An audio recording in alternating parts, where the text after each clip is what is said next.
tous et bienvenue dans Demain vous appartient, votre émission sur les séries de TF1. Nous allons revenir en images sur les événements de la semaine écoulée, dans Demain nous appartient, puis dans Ici tout commence. C'est parti, et nous terminerons par la rubrique Actualité. C'est parti pour le premier résumé de la semaine en images. Comme vous le savez, Adam a trouvé une mystérieuse médaille sur la plage appartenant au père de François. Ce dernier, il pensait qu'il l'avait abandonné autrefois. Maintenant, il a des doutes et il reçoit un appel mystérieux en pleine nuit lui demandant de ne pas remuer le passé. Mais il est évidemment bouleversé par tout ça. Il croit voir son père dans la rue. L'homme a dit que non. Est-ce que c'était vrai ou pas? Est-ce que François, oui, est en train de perdre la tête?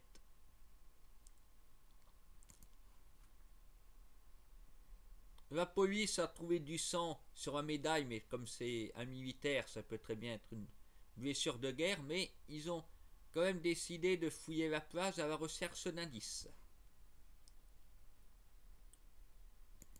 Et cela dérange quelqu'un qui s'est introduit chez François en pleine nuit, a assommé Adam et a volé un dossier.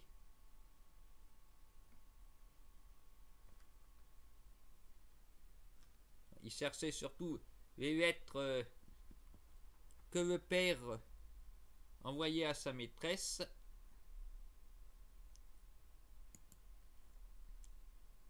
Il a ensuite eu un outil planté dans le pneu de la voiture. La police a arrêté Novet puisque c'était un ami du père. En plus, il y a un taseur chez lui. Il pense que ça va être ça que Adam était agressé. Mais finalement, pas du tout. Avec cela, lui donner un alibi. Et Roxane, elle va faire le rapprochement avec les lettres qu'elle a trouvées autrefois. Oui, c'est celle que recèle la fameuse Muriel. Alors là, c'est vraiment une sacrée coïncidence. Cette histoire revient sur le tapis comme ça. Bon, la police interroge les anciens voisins de Muriel pour en savoir plus. Bon, il y aura encore Mamie Irène qui va les renseigner. Et celle-là, vraiment, elle est au courant de tout, elle se plaint de tout le monde. Mais j'ai remarqué quelque chose, c'est que Mélanie n'était pas très motivée à faire l'enquête de voisinage. Ça m'a étonné, et je me dis, et si en fait c'est parce que c'est elle la coupable? Peut-être elle serait la fille de Muriel, et donc la demi-sœur de François. C'est pour ça, elle saurait des choses sur l'enquête, et elle va vous faire accuser Novet. Voilà ce que je pense à cause de son attitude assez désinvolte. Et puis quand Irène parlait aussi, elle était bizarre. Pour moi, c'est Mélanie. Il faudra bien l'observer durant les prochains épisodes, mais je pense que c'est elle. En tout cas, Chloé a dit qu'elle aurait apparemment déjà rencontré le père de François, mais elle ne sait pas où. Et ça dérange puisque le mystérieux individu a voulu la faire taire. Le lustre du huit qui a failli lui tomber dessus.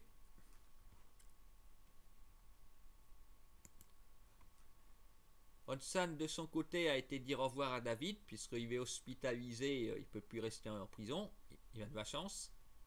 Il est parti à Brest, Hodgson a dit elle ira le voir. Oui, si elle a le temps, elle est très occupée. Sarah a fait dire sur avec Mélanie pour qu'elle puisse entrer dans la chambre. Là nous voyons Bart toujours triste après la mort de Louise et il se raccroche aux lettres qu'il écrit à Adèle. Il m'a envoyé une photo, mais cette dernière n'a pas envie de mettre la sienne. Bart s'est néanmoins retrouvé face à elle. Adèle a préféré s'enfuir. Personnage très bizarre.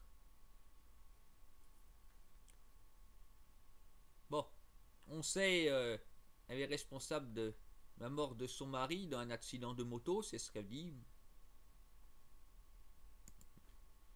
Timothée et Elsa ont gardé ses vestes.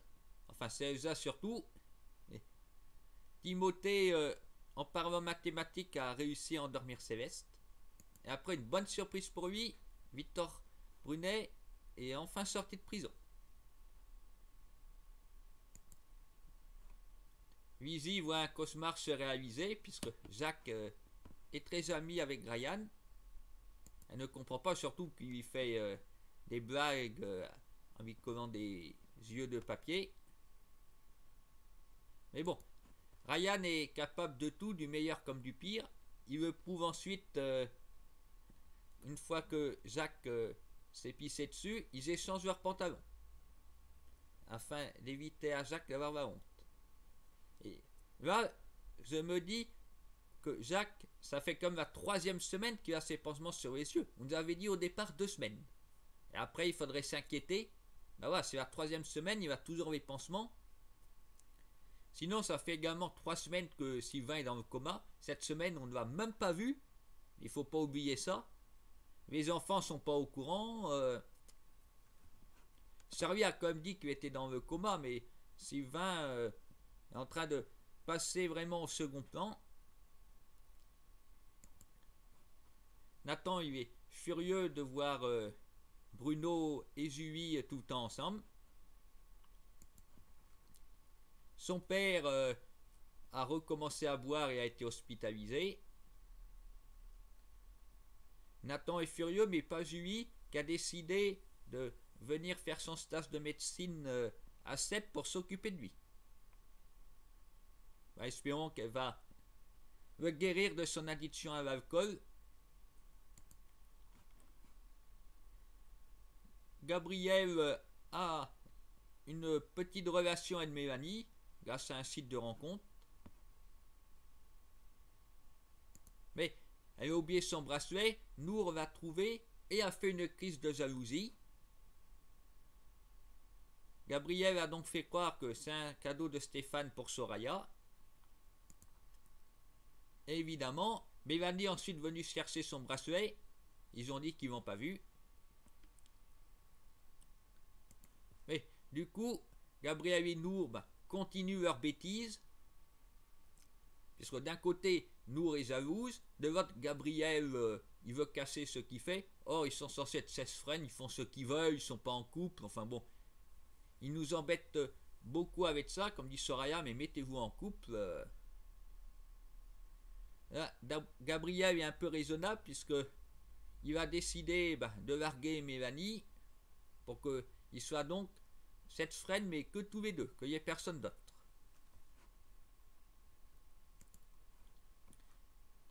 Voilà. C'est sur ces dernières bêtises que nous allons changer de série et nous rendre au WA où le combat des chefs touche à sa fin. Clotilde et Rose ont décidé de faire chanter Ferrigno et de l'enregistrement dans le cas où il dit avoir empoisonné Tessier. Soit il renonce à participer au championnat, il déclare forfait, sinon il ira en prison. Mais Tessier ne veut pas en rester là, il va à tout prix en découdre avec Ferrigno. Il a donc pris la parole devant les journalistes pour dire mais il n'y a qu'à avancer les preuves. Alors Clotilde a été coincé, ils ont dû s'affronter et Ferrigno a perdu contre les Tessier père et fils, voilà, disqualifié de la compétition. Et les élèves à qui il a fait du mal se sont réunis pour montrer leur mépris au moment de son départ. Tessier s'est bien débrouillé jusqu'ici, mais finalement il a perdu en finale contre Théo, qui a inventé un nouveau dessert pour l'occasion. On aurait pu penser que c'était Tessier, le personnage principal, il avait gagné, et non. Mais il n'est pas du tout triste. Il est fier de voir que son fils est doué. tout se termine assez bien puisque Mehdi se remet avec Hortense. Vic a récupéré la boîte à secret, elle va jeter au feu. Mais après, on se pose des questions. Est-ce que les secrets étaient vraiment dedans? Parce que je trouve Ferrigno, il va donner la boîte assez facilement. Sinon, elle était dans ses affaires, quelqu'un pouvait lui voler la boîte. À mon avis, il avait les secrets quelque part. Est-ce que Vic a aussi brûlé sans regarder elle avait ouvert la boîte avant, elle pouvait vérifier. Les autres n'ont pas vu s'il y avait ou non les secrets dedans. Moi, je me méfie. Et tout le monde se méfie de Vic aussi à présent. Ses amis lui font tous la tête. Et ça lui a pas servi de leçon puisqu'elle a l'intention de continuer dans le cercle. Elle toute seule, enfin, Clotilde et Rose disent non. Il faudra en plus la défendre de Tessier, mais sans se faire remarquer. On n'en sait pas plus sur Clotilde et Rose qui ont soi-disant créé le cercle. Par contre, Ferrigno a dit que c'est pas lui qui a planqué de la drogue chez Tessier pour ruiner sa carrière, c'est quelqu'un d'autre. On peut supposer que ce serait Clotilde, Rose n'étant pas à l'école il y a 5 ans de ça. Donc, l'histoire du cercle continue. Mais bon, il faudra sans doute attendre un mois pour que ça rebondisse. Meyer a l'intention de recruter Suleiman pour qu'il s'occupe des potagers de son restaurant. Juste à ce moment-là, Antoine lui propose un poste d'intervenant pour parler avec les élèves. Mais moi, je pense que Suleiman, il va rester. Parce qu'il vient à peine de commencer un deuxième potager au Marais, il va pas partir tout de suite. C'est n'importe quoi.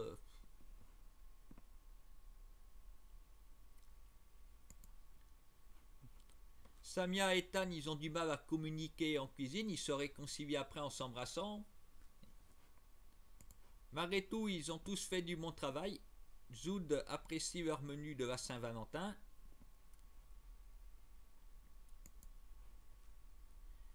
Bibi, elle recommence à voir Lucas dans le dos de Samia qui arrive et qui demande à Lucas de partir. Et après une déception attend Bibi, bien que Lucas ait quitté Virginie, il reste la consoler. Qui sait vraiment pas ce qu'il veut.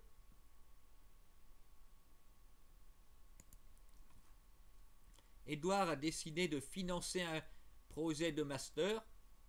Ils sont donc tous les 8 en compétition. Mais Salomé n'arrive pas à présenter le sien. Landiras, il va emmener Laetitia camper, faire une soirée colo. Avec avoir des chamallows. Du vin chaud. Je suis étonné qu'on boive ça à la colo, moi. Enfin, toujours est-il que ça s'est pas passé comme prévu puisqu'il n'a pas réussi à allumer le feu. Lionel, quant à lui, joue de malchance assez prévisible puisqu'il s'est fait passer pour la chef Vaton sur internet. Et le problème, c'est que elle vient donner des cours à l'institut et Landiras veut parler avec elle. Kelly a tenté de l'éloigner en offrant leur voyage en amoureux à sa mère à Landiras, mais non, il préfère rester. Laetitia était un petit peu jalouse de ça, mais non, c'est juste professionnel. Alors du coup, voilà, la semaine prochaine, je pense qu'on va bien se marrer et que Lionel, il va être très embêté. Voilà, et nous terminons cette émission par la rubrique Actualité. Ingrid Chauvin vient de sortir un livre qui s'appelle L'échappée belle. Dans ce livre, elle parle des pervers narcissiques. C'est un petit peu le scénario que nous avons vu avec Raphaël et Stanislas il y a quelque temps. Voilà, donc si vous avez envie Vous pouvez dès à présent acheter ce roman en librairie. Je vous souhaite à tous de passer une bonne semaine. Ne ratez pas la suite demain sur TF1 et rendez-vous ici même le week-end prochain pour une nouvelle analyse.